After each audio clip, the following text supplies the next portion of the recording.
অফিসের কাজ নিয়ে এত বড় সিদ্ধান্তের কথা শুনে সংযুক্তা চমকে যায়। আমরা এমনটাই দেখতে পারব আজকের পর্বে। চলুন বিস্তারিত জেনে নেই।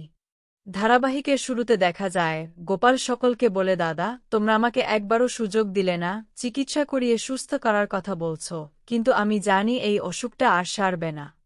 তার থেকে এই কয়েকটা দিন আমি তোদের সবার সঙ্গে হেসে খেলে আনন্দে কাটিয়ে দিতে পেরেছি, সেটাই আমার সবচেয়ে বড় পাওয়া। না হলে এই সময়টা হাসপাতাল, রোগী, ওষুধ আর ইনজেকশনের মধ্যেই কেটে যেত, মরার আগেই যেন মরে যেতাম। আমি স্বার্থপর হতে চাইনি, যাওয়ার আগে সবার সঙ্গে আনন্দের সময় কাটাতে চেয়েছিলাম। গোপালকে থামাতে গিয়ে সবাই বলে, এসব কি বলছো তুমি, কিন্তু গোপাল জানায়, বিশ্বাস করো, আমার আর কোনো উপায় ছিল না। এরপর গোপাল জানায় যে দ্বিতীয় বিয়ের পর থেকেই তার ভীষণ মাথাব্যথা শুরু হয়, তাই সে ডাক্তারের কাছে গেলে সিটি স্ক্যানে ধরা পড়ে তার ব্রেন টিউমার হয়েছে, যেটা অপারেশন বা ওষুধ কোনোটাতেই ভালো হওয়ার নেই। ডাক্তার স্পষ্ট জানিয়ে দিয়েছিলেন মাথার এমন জায়গায় টিউমার হয়েছে যে কোনো চিকিৎসাই সম্ভব নয়, আর হাতের সময় আছে মাত্র 2 মাস। তাই সে সিদ্ধান্ত নিয়েছিল এই শেষ 2 মাস সে পরিবারের সঙ্গে আনন্দে কাটাবে, রোগীর মতো নয়, একজন স্বাভাবিক মানুষের মতো বাঁচবে। গোপাল বলে, আমি যতদিন তোমাদের সঙ্গে ছিলাম রাজার মতো বেঁচেছি, কিন্তু নিজের কথা ভেবে তোমরা একবারও আমার কথা ভাবোনি। এরপর ভুবনেশ্বর আক্ষেপ করে বলে, আমাকে কেন এতদিন অন্ধকারে রাখলে, নাতনির ভবিষ্যৎ গড়ে দেওয়ার স্বপ্ন সব শেষ হয়ে গেল। এত বড় দায়িত্ব এত অল্প বয়সের একটা মেয়ে কিভাবে সামলাবে, জীবন তো শুরু হওয়ার আগেই শেষ হয়ে গেল। শেষে মৌসুমী কান্নাভেজা চোখে গোপালের কাছে হাত জোড় করে ক্ষমা চায় এবং অনুরোধ করে, বাবু গোপাল, আমি তোমার সঙ্গে অনেক খারাপ ব্যবহার করেছি, আমাকে ক্ষমা করে দাও, আমার মেয়েটাকে ছেড়ে চলে যেও না। গোপাল বলে, মা, আপনি কি বলছেন, আপনি তো মায়ের আসনে বসে আছেন, আমি আপনার উপর রাগ করব কেন, কারো উপরেই আমি রাগ করে যাচ্ছি না, অনেক ভালোবাসা আর আনন্দ নিয়ে আমি চলে যাচ্ছি। শুধু কষ্ট এই যে, আমার ভালোবাসার মানুষগুলোকে একা করে দিয়ে যাচ্ছি, তবে আমার বোন আছে, ভাই আছে, সবাই আছে। তখন রায়ান কাঁদতে কাঁদতে বলে, দাদা, এবার আমার জীবনের দিশাকে দেখাবে, কে মাথায় হাত বুলিয়ে বলবে, বোন আমি আছি, কে আমাকে সাহস দেবে। গোপাল বলে, আমি তো আসব না, শরীরটা থাকবে না, কিন্তু রোদ হয়ে বাতাস হয়ে তোদের চারপাশে থাক। শোন, আজ তোদের জীবনে যে শক্তি দিয়ে যাচ্ছি তাতে কেউ কষ্ট পাবে না, কেউ দুঃখ পাবে না, তোমরা সবাই আনন্দে থাকবে, ভালোভাবে বাঁচবে, তাহলেই আমার মরে শান্তি হবে। এই বলে গোপাল সবার কাছে একটা গান শোনানোর আবদার করে। তার প্রিয় গান চালানো হয়, রায়ান তার মাথায় হাত বুলিয়ে দেয়, শক্ত করে হাত ধরে থাকে। গোপাল হাসিমুখে চোখ বন্ধ করে নেয়, সারা জীবনের মতো নীরব হয়ে যায়, গোপাল চলে যায়। সেই দৃশ্য দেখে চারদিক ভারী হয়ে ওঠে, সবাই দাদা দাদা বলে কাঁদতে থাকে। গোপালের শেষকৃত্য সম্পন্ন হয়, দেহ দাহ করা হয়। পরে ঘরে একা বসে গোপালের ছবির দিকে তাকিয়ে রায়ান তার সঙ্গে কাটানো স্মৃতিগুলো ভাবতে থাকে, পায়ের কাছে বসে ফুপিয়ে বলে, জানিস তো আমি খুব একা হয়ে গেলাম, কখনো মাকে কষ্ট দিলে বা কিছু বললে তোর কাছেই এসে বলতাম, তুই এমন একজন মানুষ ছিলি, কিছু না বললেও আমার সব কথা বুঝে নিতে, এখন আমাকে কে আগলে রাখবে। তখন পারুলের মাথায় হাত বুলিয়ে দিয়ে সে বলে, কাঁদিস না, আমি আছি তো। এই বলে পারুলকে ভরসা দেয়। তারপর বলে, আমি তো আছি, কে আগলে রাখবে বলছিস কেন। তখন পারুল কেঁদে হাসতে হাসতে বলে, তুমি কি করে আগলে রাখবে, তুমি তো আমাকে ভালোবাসো না। যে মানুষটা ছিল সে তো জল হাওয়ায় মিশে চলে গেছে। কেউ থাকল না রে আমার, কার কাছে যে দুঃখের কথা বলতো। বাড়িতে গোপালের ছবিতে হাত বুলিয়ে বলে, ভালো থেকো দাদা, আমি চাই পরের জন্মে আবার যদি আমাদের জন্ম হয়, আমরা যেন দাদা বুনি হেই। এই পৃথিবীতে যতদিন থাকব তোমার জন্য আমার পথ আর জীবন সবসময় খোলা থাকবে।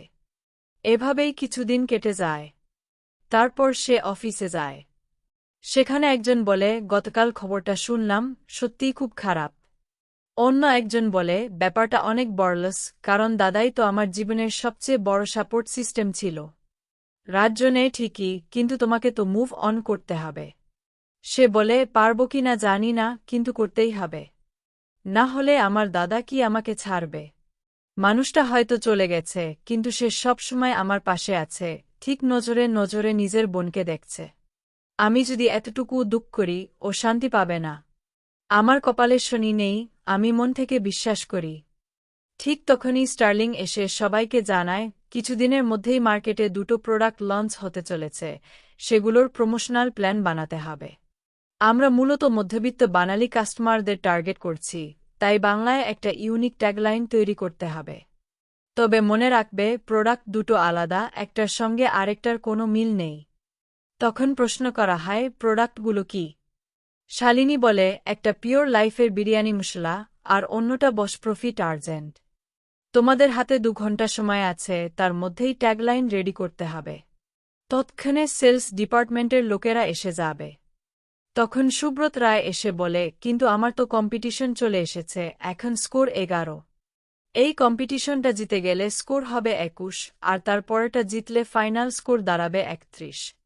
যদিও তুমি যদি এই কম্পিটিশনে হেরে যাও, তাতে কিছু যাবে আসবে না, তোমাকে আর কাউকে প্রমাণ করতে হবে না। শুধু অপেক্ষা করতে হবে, কারণ আমার ভালোবাসার মানুষটা তুই। এই কম্পিটিশনে জিতে নিলে আমি সেই মেয়েটাকে এনে তোমার সামনে দাঁড় করাবো। আজই তুমি জেনে যাবে আমি কাকে পাওয়ার জন্য তোকে এই কম্পিটিশনে হারাতে চাইছি। ভেবেছিলাম হয়তো এই কম্পিটিশন বেরোতে গেলে আমাকে অনেক দিন অপেক্ষা করতে হবে, কিন্তু না, বা ভুবনেশ্বর যায়, আমিও তোকে খুব তাড়াতাড়ি আমার মনের মানুষের নাম বলে দেব। কারণ মনে মনে ভাবছে, ওকে দেখার জন্যই আমার এত বড় সাহায্য। এরপর সবাই ট্যাগলাইন লিখতে ব্যস্ত হয়ে পড়ে 2 ঘন্টা ধরে। তারপর সবাই কনফারেন্স রুমে চলে যায়। চেয়ারম্যান স্যার বলছেন, ডিটারজেন্ট নিয়ে তো অনেক রকমের ট্যাগলাইন শুনলাম, কিন্তু আমি যেমনটা শুনতে চাইছি তেমনটা এখনো পাচ্ছি না। সবশেষে রায়ানের পর 2 নম্বর টিম, তোমাদের কাছ থেকে কিছু শোনা যাক, তোমরাই বলো। রায় তখন একটা লাইন বলে, যেটা শুনে সবারই খুব ভালো লাগে। তারপর জেমস পারুলকে জিজ্ঞেস করে, শালিনী, কি বলছো, ভালো করে বলো। কিন্তু পারুল রায় যে ট্যাগলাইনটা বলেছে, সেটা সবার ভালো লাগলেও আমাদের অতটা ভালো লাগেনি। এমনকি ওখানের কারণটাও আমাদের তেমন পছন্দ হয়নি। রায়ানের তখন সন্দেহ হতে থাকে, এরকম একটা ফালতু ট্যাগলাইন লিখলে ও কেন এমন করল। গোপালদা চলে যাওয়ার ঘটনাটা বোধহয় এখনও ও মন থেকে মেনে নিতে পারেনি। তবু এমন একটা ট্যাগলাইন লিখল। চেয়ারম্যান স্যার তখন সেলস ডিপার্টমেন্টের লোকদের বলছেন, আমাদের সবার ট্যাগলাইন শোনা হয়ে গেছে, এবার আপনারা বলুন কোনটা কাজের দিক থেকে সবচেয়ে বেস্ট।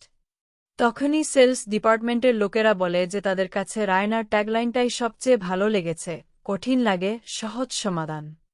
রায় খুব খুশি হয়ে যায়। মনে মনে ভাবে, বাবা ভুবনেশ্বর, তোমাকে অনেক ধন্যবাদ। কিন্তু জন্তুরে, তুই যতই থাকিস না কেন, আমি তো এই কম্পিটিশনটা জিতে গেলাম, তাই না? আর এই ঘটনাটা থেকে এটাই প্রমাণ হলো যে স্ট্রেসের মধ্যে আমার মাথা ঠিকঠাক কাজ করে, কিন্তু তোর মাথা করে না। আর মাত্র একটা কম্পিটিশন বাকি। আজকে এই পর্যন্তই, আগামী পর্বে কি ঘটবে জানতে চোখ রাখুন আমাদের চ্যানেলে।